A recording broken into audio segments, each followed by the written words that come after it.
Hello, Michael here from Small Robot Studio with another Redshift tutorial. Today we're going to be having a look at how to create this lovely mountain range that you see here in Maya with Redshift. And hey, make sure you're subscribed with notifications on, otherwise you may be missing out on the many tutorials that we're releasing for free each week here on YouTube. So the first thing we're going to do is create a polygon plane. Basically the key to this is that we're going to be displacing this. So what we want to have is a bit of resolution here. We will be using tessellation however, so it doesn't have to be incredibly high, but I'm going to use 250 by 250 subdivisions. Next I'm going to increase the scale just so it's a little bit easier to work with, so you don't have to zoom in super hard, to 100 by 100, and we'll turn off that grid. Next we need to create a displacement. You can get a height displacement map just by typing mountain displacement map into Google and you'll get a bunch of results. I'm going to assign one that I've already found.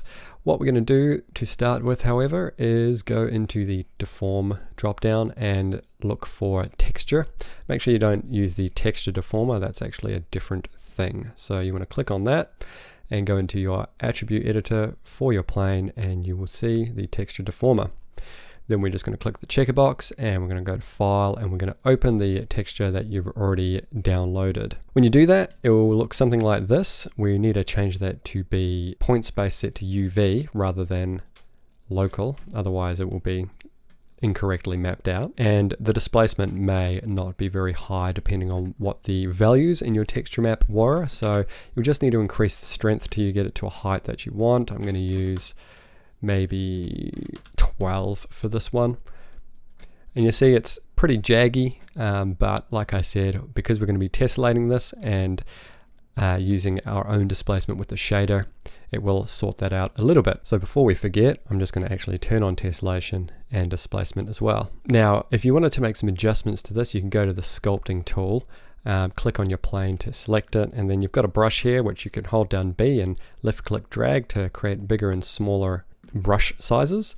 You can also go in here and if you wanted to use a stamp, and you can pick a stamp from the Maya palette, so say that for example, and then we can just click on there, and this is inverted currently, so we'll undo that and we'll undo the invert, and there you go. You can create some extraneous mountains if you wish, like that. So now we've got this really ugly extra mountain which we won't use, so we'll just undo that. So yeah, we're just going to stick with the map as it is, but we need to UV this in the Y direction, and if you just went UV and planar, you'll see that it gets rid of your displacement map because our displacement map is based on its UVs as they are currently. So to fix that, we're going to hit selector and hit Alt Shift and D. This is the same as doing delete by type history, and that way it will just apply that displacement to your plane. So now we're free to go UV planar, and we're doing this planar UV, so when we use our ramps, they're all going in the same direction, which is the Y direction. So now let's assign a Redshift shader to it, and we will rename that shader to be mountain underscore shader. You can call it whatever you like. And actually, what we're going to need to do here is we'll just remove that because we don't need that anymore. We will actually use a blend here. So we're going to go to shader and we're going to create a material blender, and we'll run that out color from the mountain shader into the base color, and then that out color into the surface shader. We'll get rid of that new shading group, and then we'll create another Redshift material, get rid of that shading group, and run this into the blend color. So why don't we actually call that mountain base, and we'll call this snow because this is going to be our snow shader. And we need to add some rocky sort of textures to our mountain base, so we can actually do with this with triplanar projection. Works quite well. You could just use noise if you want, but you're not going to get any RGB color obviously, so we'll just type in triplanar and get the triplanar node there, run that out color into the diffuse color, and then we're going to change that to not be same on each axis. We're also going to enable GI, make sure you're set to brute force on all just for the sake of this. You can change it to whichever you prefer. So we'll just do a quick IPR And you'll see that we've got this now. That is because currently our snow is in the incorrect input. So we'll make sure that we put that into layer color 1. So there you can see that we've got this triplanar projection. The green must be on the x-axis, on the y-axis, and we've got red on the x and blue on the z. So you can see how they're working like that. So this will allow us to mix in some interesting textures. So we'll grab some textures now just with a file texture node. And why don't we Control D, duplicate that. Alright, so we've got 3 textures. We'll put the first one into the X, second one into the Y, and the third one into the Z. And then we'll just select some textures. I've created some rock textures, which will go out to patrons this week. But if you just want to source your own, you're quite free to do so.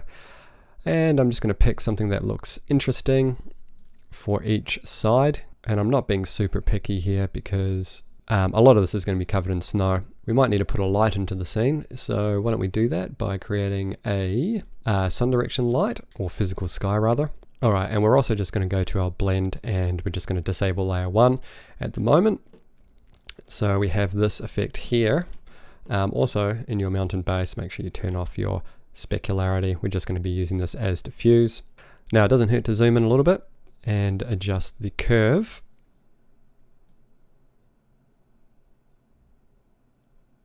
So that blend isn't too harsh. And also the blend amount. And this is going to be covered with snow in a lot of these places, so don't fret too much if it doesn't look perfectly like a mountain to begin with. Also, this technique is mainly set up for long shots, so if you're looking for close-ups, you'd probably want to use something a little bit more refined. Next, we want to add some bump mapping.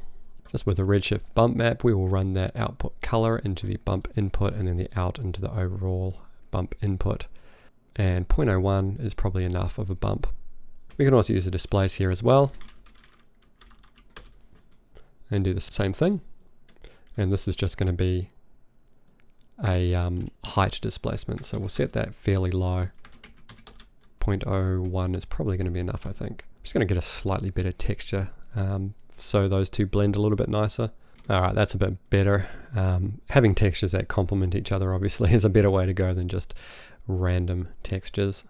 Okay, so the next thing we need to do is get our snow happening. So snow is going to be pretty straightforward. Just going to add diffuse, set it to white, and we'll make it quite reflective at the moment. And we'll adjust the roughness once it's in there. We're going to use a ramp to blend this in. And the ramp is just going to be our out color into our blend color 1. And then we just want to adjust where this black point is. This is going to be the rocks and this is going to be the snow. White being snow makes it fairly straightforward to understand. So you can see it just works like that. And then we can adjust the blend amount and where the snow line finishes. And our sun direction is incredibly bright at the moment, or it's creating a very bright hue for our light. So we're just going to select our sun direction, go into the sun direction attribute, and we're just going to set that to -25, which should give us more of an afternoon light. So you can see without doing too much here, we've got a fairly reasonable looking mountain. We can actually improve it quite a bit though. So on our ramp, if I actually tighten up the transition from the white to black, it's going to make it very obvious where this line is, and it's not very realistic. We'd actually sort of want a little bit of noise to blend those two out. So we can adjust that very easily by multiplying this ramp with a noise. So we'll just use a Redshift max on noise, which is just one of the best noise generators. And we'll also use a Redshift color layer node. And we're going to run the ramp into the base input, and then we're going to run the out color from this noise into the layer 1 color, and then we're going to set this blend mode to dodge. And this might actually be a little bit easier to explain if I just put in a simple plane. Okay, so essentially this is an orthographical representation of our snow and rock. Okay, so now we're going to assign our color layer to our blend color. Go to our max on noise and we'll change it to, I really like Luca for a lot of these sorts of noise adjustments. And you can use the overall scale of your noise, if you have a look here, to adjust that. And then we could also go to the output of our noise and increase the brightness. So you can see you get a little bit of fall over there, which is actually fairly realistic. So I'm just going to take that out a little bit. You can increase the contrast to get a little bit more, or back it off with the contrast. And then you could also grow it with your high clip or shrink it with your low clip. And then I'm just going to adjust the width of that transition. And you could try some different blend modes if you want. Burn can give you an interesting result as well. That actually does look quite good for this one. I might use burn for this one. We'll see how it looks. Yeah, I think I want a bit more spread. So dodge is actually going to be a little bit better, I think. And I'm just going to soften that fall off as well. So this is up to you as to how you want it to sort of look overall. But you can see as we zoom out, it gives you a fairly nicely realistic mountain range with some snow in some patchy areas as well. And you can go in and refine this further if you want to add some extra sort of noise to the mountain tops. So there's sort of some rocks and things poking through. So we'll use another max on noise. And we'll put that into layer 2. And again, I'm just going to use Luca again because it's a nice random noise. I'll increase the octaves and set this mode to enable and normal. And then we just need to adjust the scale. We'll just zoom in a bit here to the tops. And we're just going to need a bit more contrast, something like that. And you can try a bunch of different noises. Obviously, actually FBM looks quite good for that. And then we just need to make an adjustment so it's not covering the entire landscape now.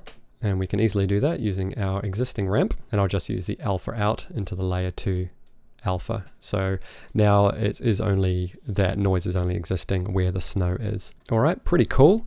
I think the snow could look a little bit nicer though. So why don't we add a little bit of subsurface scattering to it. And I'm just going to rename this to snow blend so we don't lose it. So under subsurface, we're going to set it to extinction, and I'm going to set the scatter coefficient to a nice bluish color. You can use whatever color you want, obviously, but sort of blue feels right, even though it's not super realistic. And then I'm just going to adjust the scatter coefficient probably to somewhere in the middle, and we'll increase the scatter scale. We'll say 5. Oh, sorry, the extinction scale to 5, and we'll try 10. For the scatter coefficient, I'm going to change the value of that so it's a little bit lighter. And then it's just a matter of deciding how much of that you want to transmit through. It should just be a fairly subtle effect to give you a little bit of glow to your snow. If you wish, you can adjust the phase to get more or less of the effect and balance it out with your scatter scale. I think about there looks good. Zoom it out, have a bit of a look. Yeah, so just along those peaks, you can sort of see it happening. It looks quite nice.